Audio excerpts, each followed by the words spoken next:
నెల్లూరు జిల్లా కోవూరు రాజకీయం కాకరేపుతోంది. తనపై ప్రసన్న కుమార్ రెడ్డి వ్యక్తిగత విమర్శలు చేశారంటూ కోవూరు పోలీసులకు ఎమ్మెల్యే ప్రశాంత్ రెడ్డి ఫిర్యాదు చేశారు.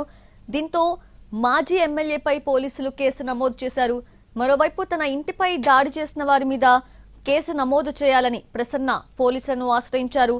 దీంతో రంగంలోకి దిగిన పోలీసులు ప్రసన్న ఇంటి సమీపంలోని సీసీటీవీ ఫుటేజ్లను దర్గామిట్టా పోలీసులు పరిశీలిస్తూ ఉన్నారు. పరస్పర ఫిర్యాదులతో కోవూరు పాలిటిక్స్ పీక్స్ కి చేరాయి.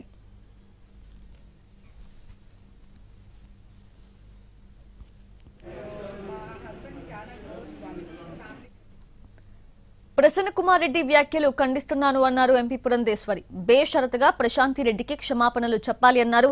ప్రసన్న కుమార్ రెడ్డి వ్యాఖ్యలను తన తల్లి భార్యకు చూపించాలన్న ఆమె, వాళ్ళు ఈ వ్యాఖ్యలు సరైనవే అంటే తన డిమాండ్ని వెనక్కి తీసుకుంటానన్నారు.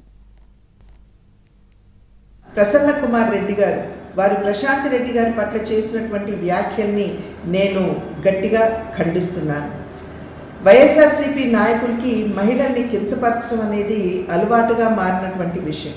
ఏదైతే ప్రశాంత్ రెడ్డి గారి పట్ల వారు చేసినటువంటి వ్యాఖ్యలు ఉన్నాయో వాటిని ఒక్కసారి వారి తల్లి గారికి వారి భార్య గారికి చూపమని చెప్పి నేను చేసినటువంటి అభ్యర్థన.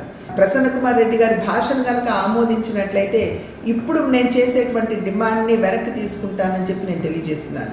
నా డిమాండ్ ఏమిటంటే ఎటువంటి షరతులు లేకుండా ప్రశాంత్ రెడ్డి గారికి బాహాటంగా ప్రసన్న కుమార్ రెడ్డి గారు క్షమాపణలు చెబుతూ వారు చేసినటువంటి వ్యాఖ్యల్ని వెనక్కి తీసుకోవాలి అని చెప్పి నేను వారికి తెలియజేస్తున్నాను.